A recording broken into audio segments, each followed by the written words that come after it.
Welcome to the Balancing Ambitions podcast. I'm your host, Kim Menapace. You are not alone in your pursuit to balance family life, work, side hustles, and taking care of yourself. Balance is not easy to achieve by any means, but we can all work to get better at it together by sharing our stories, tips, and wisdom. Let's dive into this week's episode. All right, welcome to this week's episode of the Balancing Ambitions podcast. I'm super excited for my guest today, Danni Higgins. So Danni is the COO of a local accounting firm in Portland, Maine, also a real estate investor, entrepreneur, wife, and mom to Silas. Welcome to the show, Danni. Thank you, Kim. I'm so excited to be here.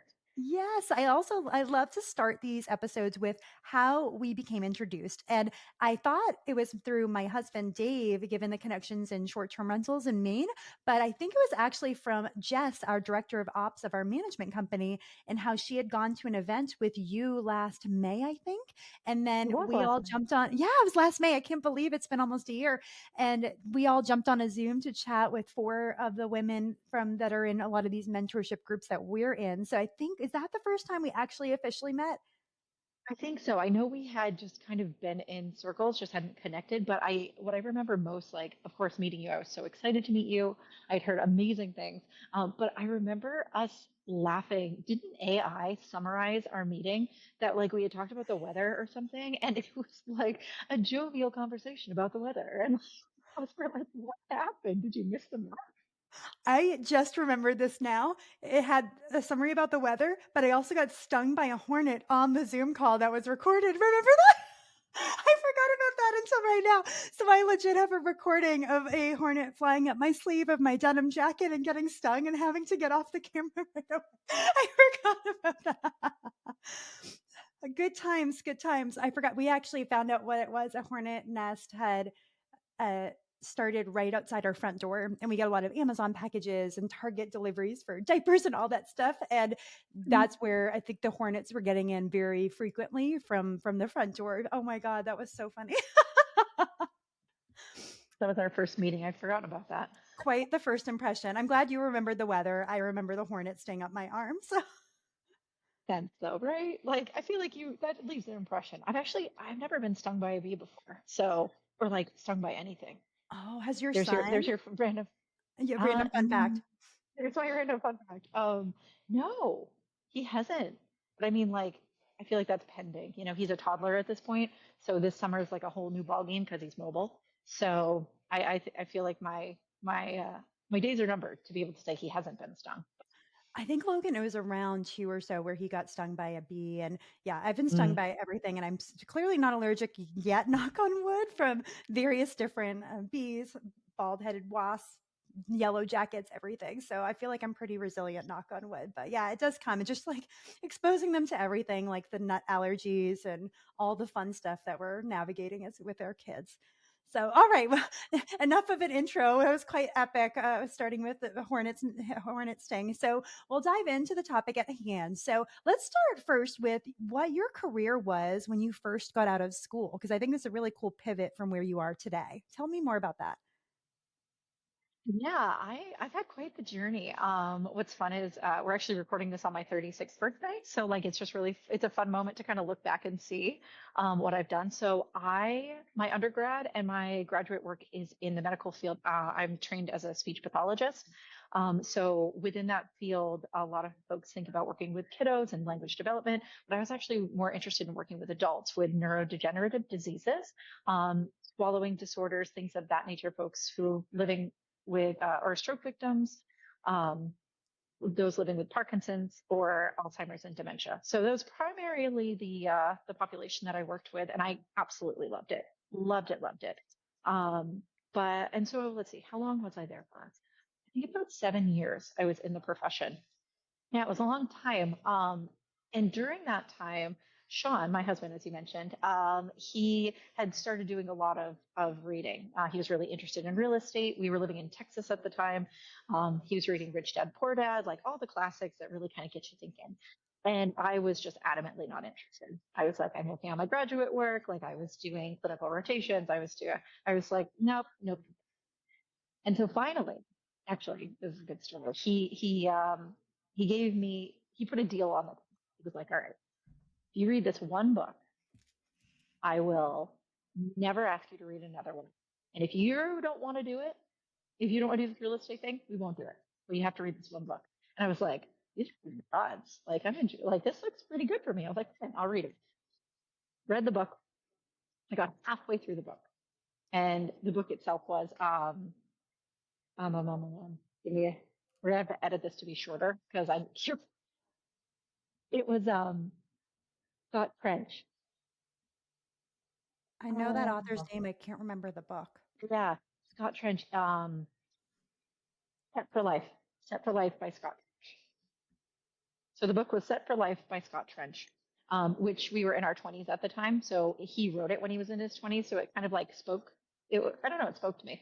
I got halfway through the book. Long story short. And Sean was working in a paper mill at the time. 16-hour days. I never really talked to him during work. Called him in the middle of the day. So he picks up. He's like, "What's wrong? Are you okay?" I'm drinking the Kool-Aid. Let's go. And that started it. So from there, I started educating myself and reading. We moved back to Maine and started doing real estate as a side hustle while still doing speech. And then I kept finding myself wanting to spend more of my time working in investments and real estate and then short-term rentals. Amazing. So first, happy birthday. Thank you for agreeing to do this recording on your birthday. I really appreciate it. Second is, I didn't know you guys lived in Texas. That's really cool. How did you end up in Texas in the first place? We both met at the University of Maine, but we graduated in 2011. So the job market was just really rough. So he found a position in Texas and asked me if I wanted to go on an adventure. And I loved the idea of living out of state. So we, 2 weeks later, we were on the road and lived there for about 5 years. I forget that it was a tough job market. I graduated the year Mm. before you, and the 2008 crash happened when I'm in the middle of all my finance classes and investment classes. And then Yeah. the repercussions of that took, that 18 months, 2 year mark to really make it a very barren job market for people. So the fact that I even got a job within a couple of weeks of graduation was a blessing, even if it wasn't one I liked at all. So I forget that those times, and I know we're in an interesting job market right now too. But that's interesting. The other thing I wanted to call out in your intro there was capacity and how you said Sean was drinking the Kool-Aid already, reading all those books, and you were Yeah. flat out with grad school and you said, no, no, thank you. So I've been there before and had to say that and set that boundary because I didn't have capacity for something. So I want to applaud you for that because I think that that's really a good indication of knowing yourself and vocalizing that to your partner. I appreciate that. I do think there is a piece of that of setting that boundary. But also looking back, some self-awareness, I definitely had some fear around this different path. This, all right, this isn't the standard norm, which is at the time what I was going for, undergrad, grad school, get married, just I remember talking with, it's amazing how your family and your friends and those closest to you influence you. I remember talking to my aunt and Sean sharing this idea of investing. And she's like, yeah, after you guys get settled, yeah, you can play around. And I remember just like absorbing that and being like, yeah, that makes sense. And so I had to push past that. And so originally when Sean brought it up, I wasn't ready yet. So I set the boundary, but I wasn't ready. So it was a little bit of both, I'd say. I can resonate a lot with that. I think there's fear is definitely at the root of a lot of things I put guardrails up on. And so unpacking that and being aware of that's so good. I think sometimes we'll scapegoat something else for that fear. So that it sounds more legit or we're protecting ourselves or it sounds so practical and responsible of us. And then the other thing is you absorb a belief from someone around you subconsciously without even realizing it with your aunt making that comment. And I can't think of that in real estate investing per se, but I can identify that in a lot of other areas of my life where some passing comment from a friend 7 years ago, I realized had become part of my belief system because I didn't have anything in that category in my brain already. So I said, oh, yeah, I'll just adopt that one because that's the first piece of data I have for that. So that's also a really cool way. I know we've both done a lot of work in this area of understanding ourselves better and what is composing our paradigm and our belief systems, and really questioning all of that stuff and seeing, is that really our thought of our own, or is that someone else's that we accidentally absorbed and adopted, or is it one that we want to be more intentional about? Absolutely. And it's neat to be able to look back and say, I remember exactly where I was in the moment and how she said it. And to be able to be like, I just absorbed that. So this book, Sean's deal just allowed the opportunity to see life in a different way. And it hasn't been the same since. Amazing. So walk me through step by step at a high level. What did you do first, second, third to get to where you guys are today? All right. So we were living in Texas, and I didn't want to invest in Texas, knowing I wanted to move to Maine. So when we ended up moving back to Maine, we put ourselves in an apartment, knowing that our first property would be an investment property, um, with the intent, like we were very clear. Okay, we're going to spend 1 year for writing a year lease. We need to get to know this area because even though we had lived here 5 years ago, we all know things change so quickly. You got to lay the land. Ended up finding a triple decker apartment building, so three apartments stacked on top of each other. Ended up living in the worst one and then renovating the third floor and the second floor. And we ended up putting a long term person in the first floor. And then this was, what year was this? Probably 2016, I would say. So very early on in short term rentals. A friend was like, hey, why don't you Airbnb? So we figured we'd do the thing. And we did just one, and it went beautifully. Um, I mean, as beautifully as you can. Like there was definitely a door where guests would walk in, and I lived on the second floor. So if I accidentally had my door unlocked, like it would be like, hello, it'd be like, the early days. So it mostly went well. Um, but signage helped. But anyway, so the third floor went so well, we ended up short-term renting the first floor as well. Lived there for a few years, and then the house next door. Actually, we knew our neighbors. Ended up going for sale, so we bought it before it went on the market. So we ended up moving next door to that rental, and then from there we ended up getting another triple decker in Westbrook, which is a neighboring town. Short-term renting those. So we kind of built our own portfolio. Um, and so my job became speech pathology, but also managing the rentals while Sean was working his full-time job, which you talk about, balancing time. I was pretty busy there for a while. And you had the stamina But back then, probably. like, wow, it's a lot.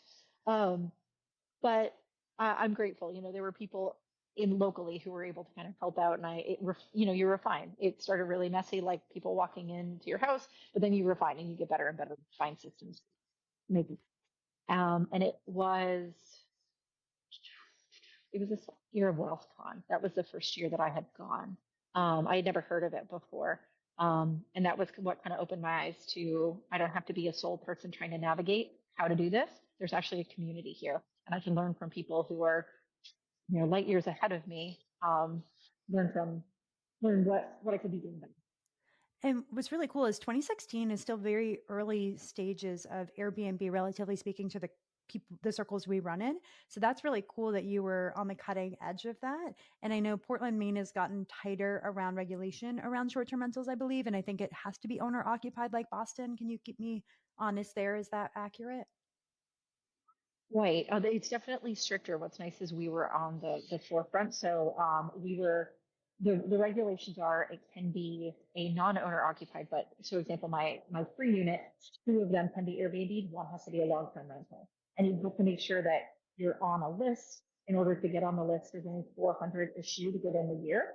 So if you're already on, you're grandfathered in, but if you get on the list, you have to own a property before you.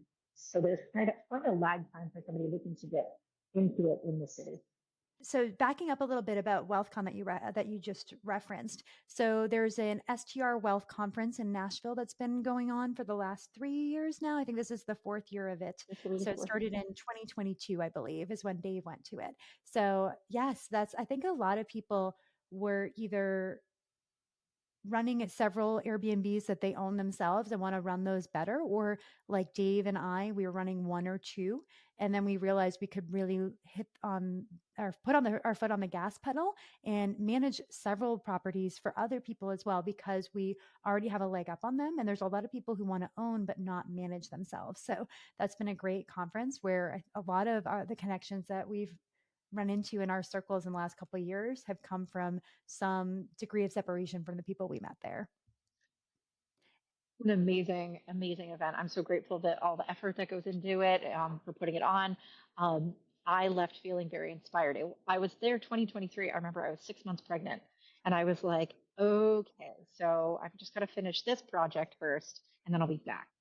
So yeah, I came back the following year, and just I felt like I had this feeling of like I need to clean up my house, our portfolio.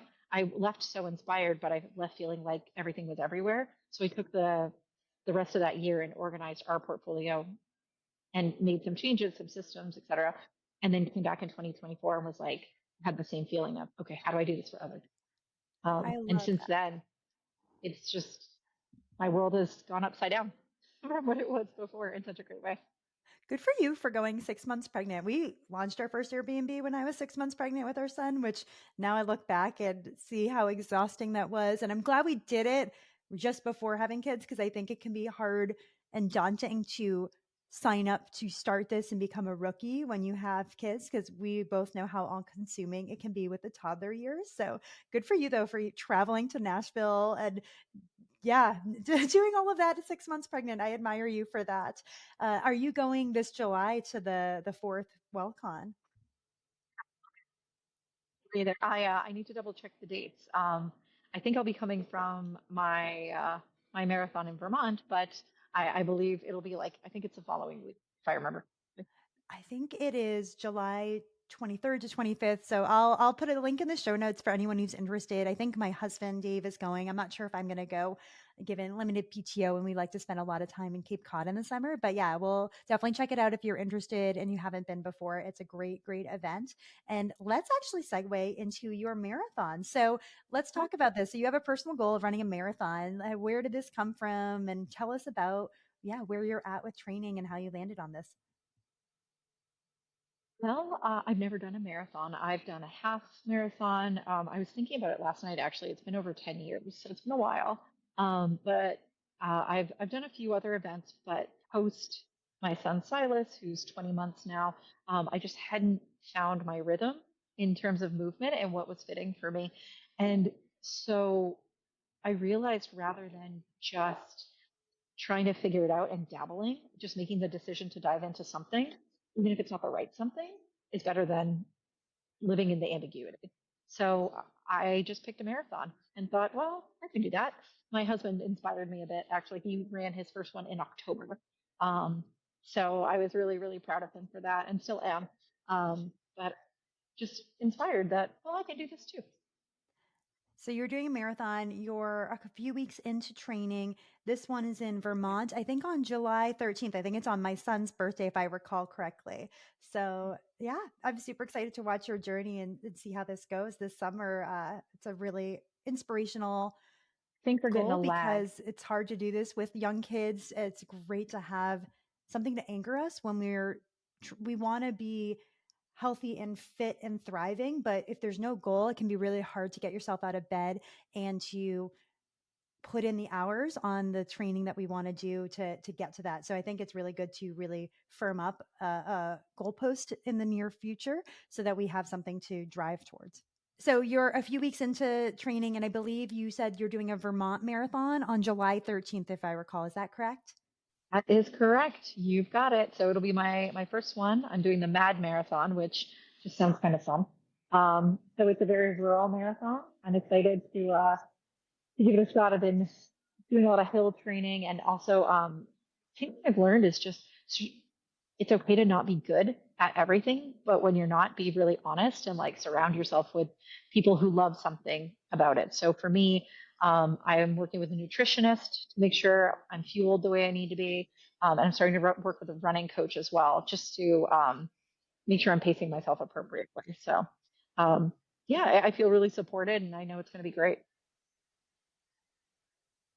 That's amazing. I know when I've talked to coworkers about health and fitness goals and saying, hey, I'm having trouble getting out of bed to do the Peloton. I'll sleep in and then I'll go just do a 20-minute workout instead of a more of a 45-minute workout. How do you find that motivation? And my biggest advice to people is to set a goal. It helps when you have something to anchor towards in that goalpost. And even if it's you want to improve your cardio fitness and you measure it from an Aura ring or a Fitbit or anything of that sort, I think that that's great. And I think milestone ones are awesome too, because you're going to be so much more structured and disciplined getting those runs in and the cross training and the stretching in when you put a stake in the ground. So I love that. Agree more. And I think breaking it down too, like, you have this big goal. If I'm just thinking about 26.2 miles, okay, that's overwhelming, but using an app to say, okay, this is all I have to do this week, and trying to, for me, creating that brain space of, I don't need to figure this out. I don't need to think or make the decisions. I don't need to work backwards, but what tools can I use to achieve my goal where I'm not the one in the driver's seat trying to figure out all these little pieces? So, like, I just follow my app. It tells me what to do in the morning. The nutritionist has given me, here's what my guideline is for you. And I'm able to spend my time on my family or, at work or whatever else I want to do. It's not all consuming. I love that. That just frees up that mental load, that mental space when you Yeah, have someone, you have an app telling you what your programming is. You have a nutritionist making sure you fuel properly because it's not just don't undereat. It's don't, not, I should say don't overeat. It's don't undereat when you're training so diligently with so much cardio. I think some people can eat not enough of the right things. You need a lot of carbs and enough protein to try to have injury prevention. And I think that that's really critical to have that. And that's something I didn't have the luxury of in my early 20s. So I think being at the ages we're at and the stage of life we're in, it is really nice to be able to afford those things and treat ourselves to those types of professional coaching, because it does just make us feel more at ease and that we're doing it correctly and we're lessening the chance of injury and all of those things. exactly, exactly. So I'm thrilled. I'm, as you said, early on in the journey, so my numbers are still pretty low, but each week it gets a little more challenging, but it's been fun to see myself in this way and rising to the challenge. Even if it's a struggle, the goal is just to get through the miles. So regardless of how I get there. I love that. So that's a personal goal that you have. And so, fast forwarding to today, where you're no longer a speech pathologist, you've been doing real estate investing for 9 years now, I'd say, right? 2016 to 2025. So you guys are very seasoned in real estate investors. You have your own rentals, both long term and short term, and then you manage properties. So what are some of your newest awarenesses have been in the last couple of years, with all of this work that you've done, both building up those businesses, but then on yourself as well? As I know we've done a lot of self development. I'll be honest, I had an awareness just now. You're sharing that I am a seasoned investor, and as you should say, I've been in this for 9 years, but I still feel like the new kid. I feel like there's I'm like, oh, I just got here. Um, there's so much changing within the industry, um, and keeping up with that change, keeping current, that in itself, and figuring out a way that you can do what you do just better. I feel like that continues to unfold new avenues on a regular basis. Um, so back to your question though, what awarenesses do I have around kind of moving forward where I'm going next is what you're thinking. Yeah. Um, I would say so. Sean and I, all of our investing has been within the state of Maine, and we're avid Mainers. We love Maine. Um, I would say investing outside of the state, personally, might be something we want to do. We really love Colorado in particular. We love the skiing and the snowboarding out there. So even international, excuse me, try that again. Even Sean and I are interested in investing internationally as well. We're avid travelers, so we're actually plan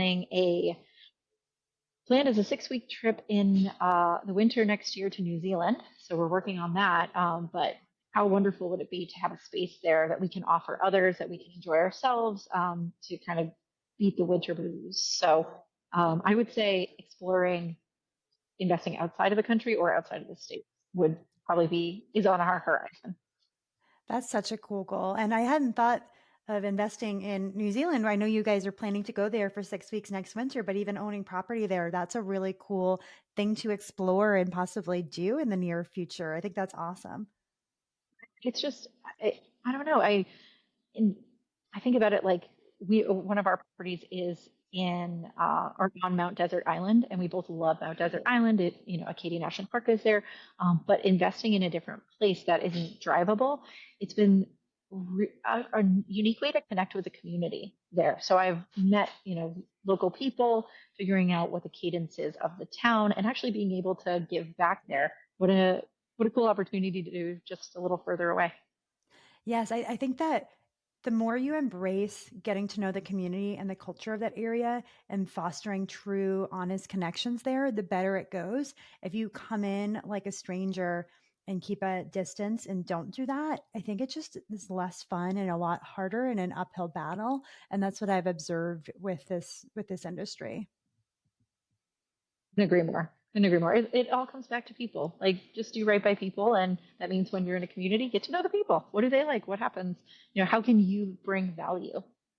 Absolutely. I think about owning in Europe sometimes. So I have cousins that live in Scotland. So my kids have eight, almost soon to be eight second cousins in Scotland. And my goal is to bring them over the seas to visit them at some point. And I don't know if it'd be owning in Scotland, in the UK, or Ireland. I have Irish citizenship, so it'd be easier for me to buy there because I'm already a citizen. And then we'd have to figure out taxes and all that fun stuff that we already deal with here that's already exploded in complexity because we're investors, never mind international investors. But I do entertain that idea sometimes. And I think that you never know where it could be easier. It could be the return of investment could be better, but also that those bright spots of that community building and starting to understand a totally different area, culture, and having that accessibility. There's something so beautiful about going to another home away from home. And I think that I love that and having it be an extension of you and just again expanding ourselves. I think that's a big theme we hear from our mentors is expansion and how do we expand more and how do we open our minds to those opportunities and what's possible.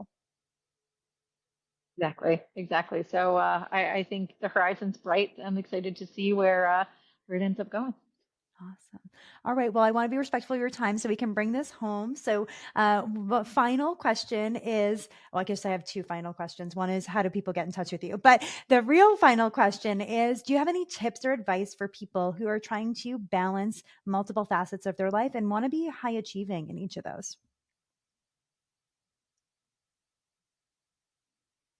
Great question. What came to mind immediately is something I love the saying, you can do anything, you can't do everything. And that as somebody who likes to say yes to everything and follow through and just it's hard. It's hard. But it comes down to prioritizing and making the decision, like making the decision of what you want to do, what is the priority to do, and realizing that in order for you to give your all and be completely present in that, you have to prioritize essentially. So I think that would be my advice for anybody who's trying to balance, who wants to do big, amazing things. Gosh, you can totally do it. Just make sure you know exactly what you want to do. And along the way, I mean, speech pathologist, investor, a business owner, all sorts of things. It's okay for it to change, but just have focus on what what you really want right now. And then if it changes, be focused on that and you'll get there. You look up and you're like, oh my God, it's been 9 years that I've been doing this. What? I So, know. I like that a lot because we can't do everything well to our standards if you have high standards and people that I have on this show typically do. And I think that that's absolutely right, that focus and attention and then tapping people into the other things that you want to go well in your life, whether it's how keeping your house clean and tidy so that you're not stressed out of your mind when you're trying to go be mom or be COO of the accounting firm you're working with. I think that knowing that you can outsource to have people help in those other areas, but determining where you spend your time and what you do for work, having a really intentional focus is so important. Absolutely. Absolutely. And yeah, just make the decision and move forward with it, even if it's baby steps. So, yeah. I- And in terms of getting in touch with me, I'm happy to answer any questions. If there's something I can help with, I'm an avid communicator. Ask him. You can reach me on social, or I can give Kim my email, and you can just drop me a line. Happy to connect anytime. Awesome. And on social, what is your Instagram handle or handles? Uh, you can just do my personal. It's Danni Higgins 26.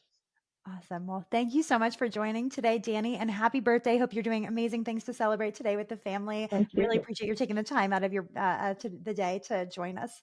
And everyone else, have a beautiful day to all our listeners. We'll catch you next week. As always, if you enjoyed this show, please leave a review, because when you leave a review or share an episode, you make it easier for someone else to find us and benefit from these stories and tips we share. There is a link to everything we talked about in the show notes. Thank you all for listening to the Balancing Ambitions podcast, and have a beautiful day.